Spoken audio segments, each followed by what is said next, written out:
Assalamualaikum warahmatullahi wabarakatuh. Perkenalkan, nama saya Hiwatul Umroh, mahasiswa Universitas Siber Asia, jurusan S1 PJJ Manajemen. Adapun video ini saya buat dalam rangka untuk memenuhi ujian akhir semester mata kuliah Manajemen Keuangan Internasional kelas MJ 706 dengan dosen Bapak Wahyu Purbo Santoso, SE MM CVRM CPOD. Di UAS kali ini saya akan menjelaskan beberapa hal. Yang pertama, saya akan menyampaikan argumen yang menyatakan bahwa munculnya multinational company atau MNC telah mendobrak doktrin dari teori keunggulan komparatif. Yang kedua, saya akan menjelaskan proses ekspansi bisnis ke mancanegara yang umumnya dialami oleh perusahaan-perusahaan global. Yang ketiga, saya akan menjelaskan pada sistem mata uang mengambang terkendali, apakah kurs dapat berfluktuasi tinggi. Dan yang terakhir, saya akan menjelaskan alasan-alasan mengapa manajer keuangan, perusahaan, dan investor berkepentingan dengan neraca pembayaran suatu negara.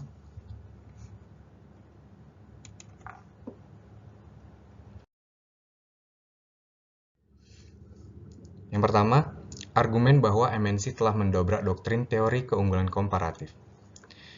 Teori keunggulan komparatif atau comparative advantage yang diperkenalkan oleh David Ricardo menyatakan bahwa suatu negara akan mengekspor barang yang memiliki biaya peluang lebih rendah dibanding negara lain. Keunggulan tersebut biasanya didasarkan beberapa hal, yaitu perbedaan sumber daya alam, perbedaan tenaga kerja, perbedaan produktivitas, spesialisasi produksi domestik.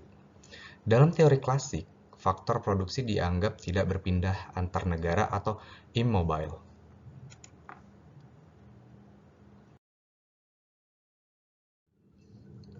Lalu bagaimana MNC mendobrak teori ini? Munculnya multinational company atau MNC mengubah asumsi dasar tersebut karena yang pertama, mobilitas faktor produksi. MNC memindahkan modal yang dapat berpindah melalui investasi luar negeri atau FDI. Yang kedua, teknologi yang dapat ditransfer melalui lisensi atau investasi. Selanjutnya ada manajemen yang dapat dipindahkan melalui tenaga kerja ahli. Artinya, keunggulan tidak lagi murni berasal dari faktor alamiah suatu negara, tetapi bisa dibawa ke negara lain. Selanjutnya ada produksi global terintegrasi. Perusahaan global membagi rantai produksi ke banyak negara atau global supply chain. Contohnya, research and development di negara maju, produksinya di negara upah rendah, pemasarannya di negara konsumen besar. Hal ini membuat keunggulan komparatif menjadi dinamis, bukan statis. Selanjutnya, keunggulan kompetitif versus keunggulan komparatif. MNC menciptakan skala ekonomi yang lebih global, diferensiasi produk, dan inovasi teknologi yang lebih maju. Nah, atas keunggulan ini tidak dijelaskan dalam teori klasik Ricardo.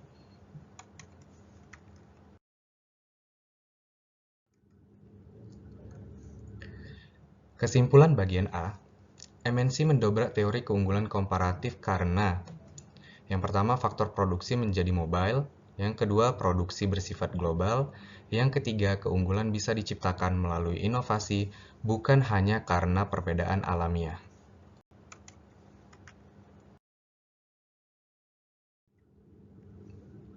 Lalu, penjelasan yang kedua, proses ekspansi bisnis ke mancanegara yang umumnya dialami perusahaan-perusahaan global.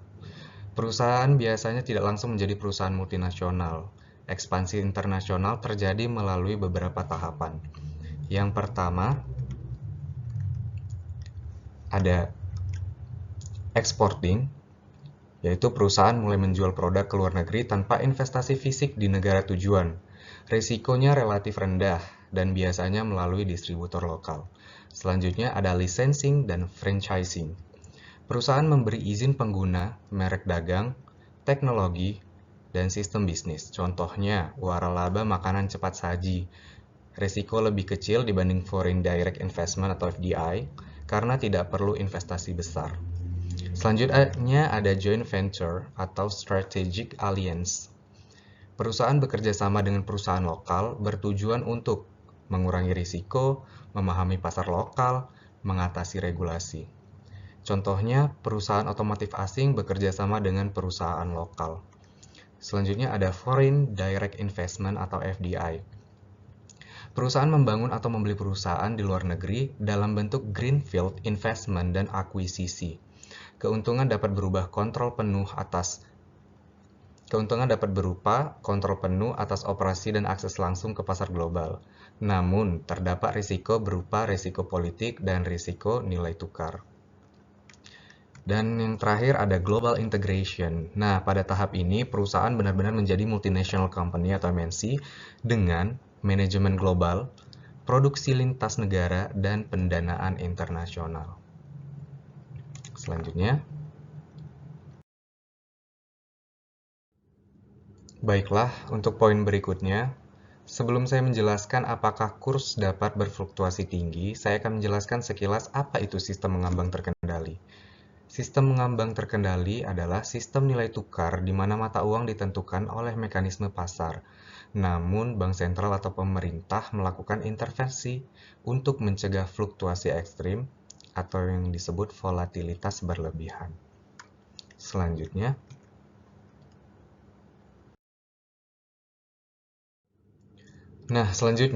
apakah kurs bisa berfluktuasi tinggi? Jawabannya, ya bisa, tetapi biasanya masih dalam batasan tertentu. Karena nilai tukar tetap dipengaruhi oleh permintaan dan penawaran falas, inflasi, perubahan suku bunga, arus modal asing, dan perubahan neraca pembayaran. Namun, bank sentral dapat menjual atau membeli devisa, menyesuaikan suku bunga untuk mengendalikan arus modal, dan mengeluarkan kebijakan stabilisasi.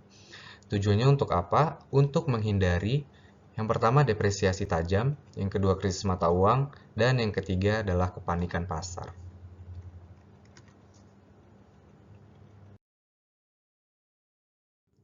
Lalu, apa dampaknya bagi perusahaan? Yaitu risiko perubahan harga impor, risiko perubahan pendapatan ekspor, dan perlunya strategi hedging atau teknik manajemen risiko keuangan.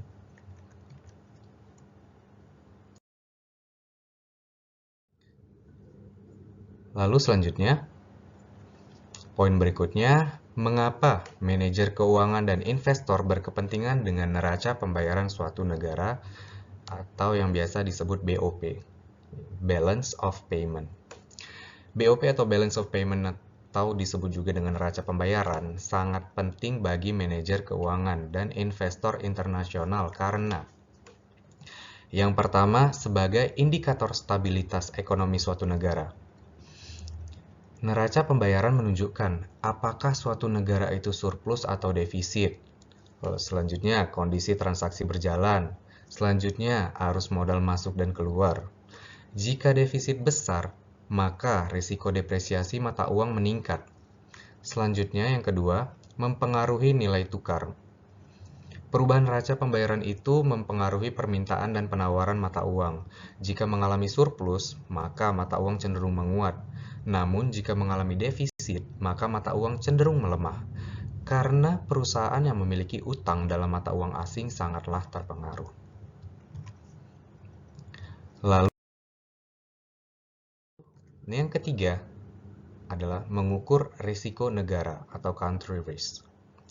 Investor internasional mempertimbangkan neraca pembayaran untuk menilai stabilitas eksternal, ketergantungan terhadap utang luar negeri, dan ketahanan terhadap krisis mata uang. Karena semakin buruk posisi neraca pembayaran, maka semakin tinggi risiko investasi. Yang keempat ada dasar pengambilan keputusan investasi. Investor internasional menggunakan neraca pembayaran untuk menentukan alokasi portofolio, menilai risiko sovereign default, dan memprediksi arah kurs. Jadi, kesimpulan umumnya adalah yang pertama, multinational company telah mengubah paradigma perdagangan internasional dengan membuat faktor produksi menjadi mobile. Yang kedua, ekspansi global berlangsung secara bertahap, mulai dari ekspor hingga foreign direct investment atau FDI. Dan yang ketiga, sistem kurs mengambang terkendali tetap memungkinkan berfluktuasi tinggi, namun tetap dengan intervensi bank sentral untuk menjaga stabilitas ekonomi. Dan yang terakhir, Neraca pembayaran sangatlah penting karena mempengaruhi nilai tukar, risiko investasi, dan stabilitas ekonomi.